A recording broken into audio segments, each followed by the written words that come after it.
Avant que la vidéo commence, je t'invite à rejoindre le groupe Ici c'est Paris, un groupe Facebook géré par 3 partenaires qui font un excellent boulot des vidéos, de l'actualité du PSG. Je compte sur toi. Puis le plus important, n'hésite pas à t'abonner, d'activer la cloche pour le soutien de la chaîne et bien sûr liker la vidéo pour le travail fourni. Bonne vidéo à toi!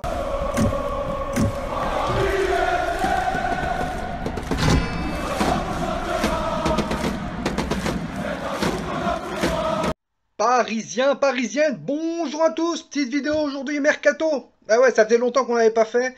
Euh, on en parle beaucoup, on demande énormément de recrues. On attend que Leonardo fasse son travail, ne vous inquiétez pas, il va faire son boulot. Regardez, on n'est pas déçus de Florenzi. Il a fait un match face à Marseille, match correct, et le mec est à fond déjà. Quand on a gagné contre Metz au Parc des Princes, il était dans les gradins, encouragé à être là. Donc Florenzi, bonne recrue. On va faire un peu un fil d'actualité du mercato avec les joueurs qui sont pistés, enfin c'est les rumeurs. Voilà, donc j'ai une petite liste avec certains joueurs. Voilà, on parlera des départs juste après. Donc suivez bien, ça va aller vite. À chaque fois, je vais vous annoncer la source, le joueur et ce que j'en pense. Donc Di Marzio nous informe aujourd'hui que le Paris Saint-Germain pourrait activer Deseglio, le joueur de la Juventus, le latéral gauche qui peut jouer à droite aussi. Ça a failli se faire cet hiver avec Kurzawa. Depuis la blessure de Juan Bernat, à ce qui paraît, le Paris Saint-Germain s'activerait pour trouver un latéral gauche.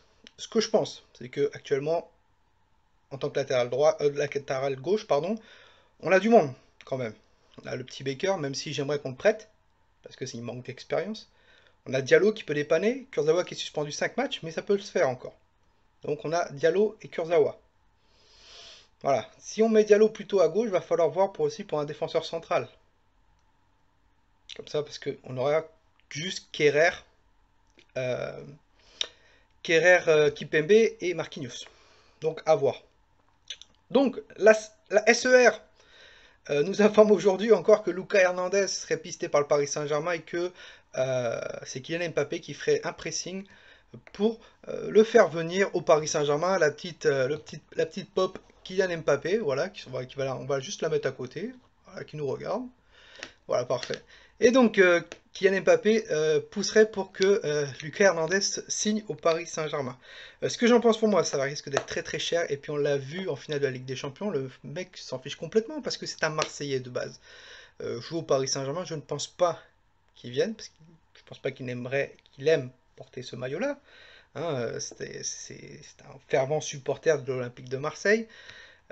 On l'a vu qu'il vannait beaucoup le Paris Saint-Germain à la finale de la Ligue des Champions. Voilà, et ça risque d'être très cher parce qu'il vient d'arriver au Bayern de Munich. Ça m'étonnerait que le Bayern de Munich le lâche pour 50 millions d'euros.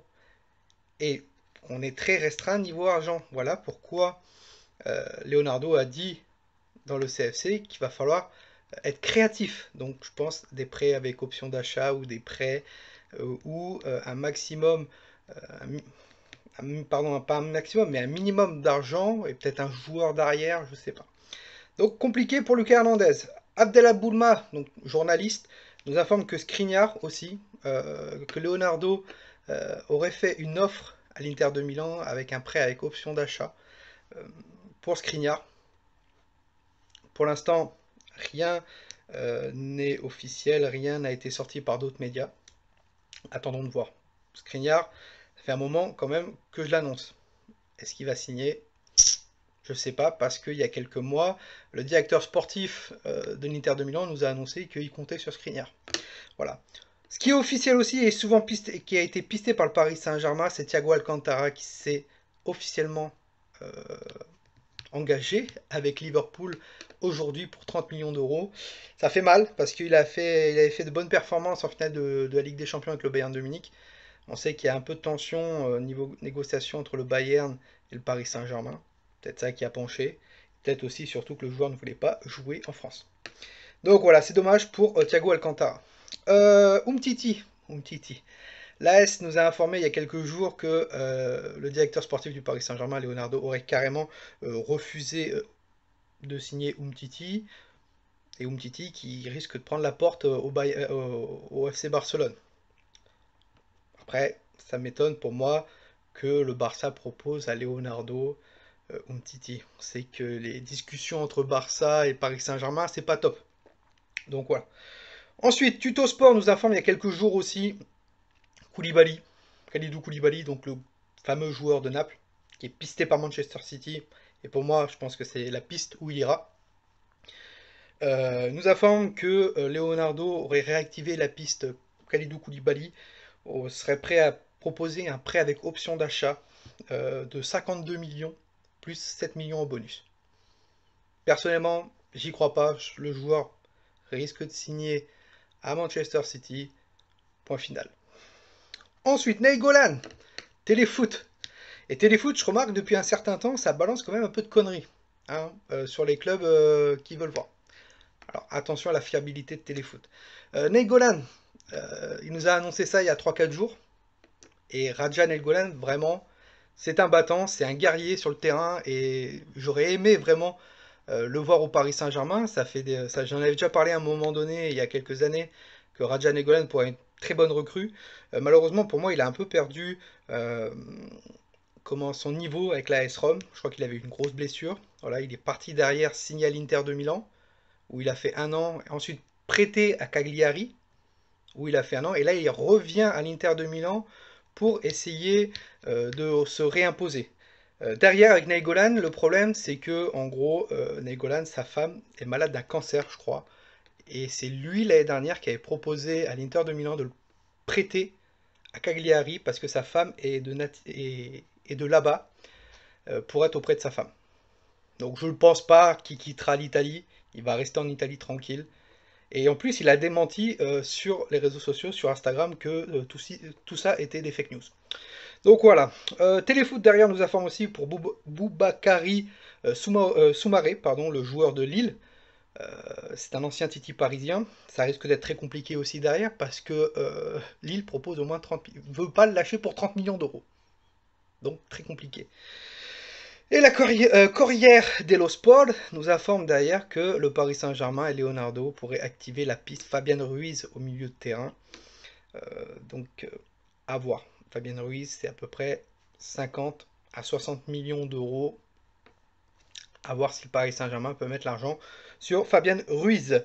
Au niveau des départs, voilà, ça parle de Gay, qui est suivi par plusieurs clubs anglais. West Ham et Leicester. Le problème c'est que Gay, début juillet, a annoncé sur une interview sur Téléfoot même qu'il voulait rester au Paris Saint-Germain et que c'était sa priorité. Voilà. Drexler, aujourd'hui Paris Fans nous informe que Drexler veut quitter le Paris Saint-Germain alors qu'il a toujours revendiqué comme quoi il voulait rester et aller jusqu'à la fin de son contrat. On verra bien. Et Juan Bernat, bon bah là il a pris 6 mois, voilà, il a rupture des ligaments croisés antérieurs. Ça va faire mal.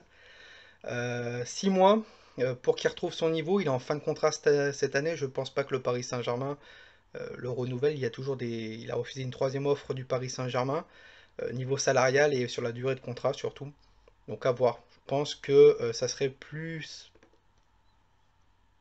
pas mal de miser sur un latéral gauche. Et malheureusement, Juan Bernat a fait du bon boulot, mais là, si on s'en rend compte, les gars, c'est que il prend 6 mois pour retrouver son niveau. Peut-être il faudra 1 an, voire une bonne année, voire 1 année et demie. Voilà, il y a des joueurs qui ont des ruptures de ligaments croisés et ils reviennent jamais à leur niveau. Donc va falloir faire très attention à Juan Bernat. Et surtout, va falloir qu'il accepte de prolonger. Donc voilà. Donc vous, dites-moi en commentaire ce que vous en pensez au niveau des recrues. Si vous voulez voir quelle personne vous voulez voir arriver au Paris Saint-Germain. Et surtout quelle personne vous voulez voir partir du Paris Saint-Germain. N'hésitez pas à liker la vidéo, à vous abonner. Nous on se retrouve pour une prochaine vidéo. C'était toi nous. Ici c'est Paris.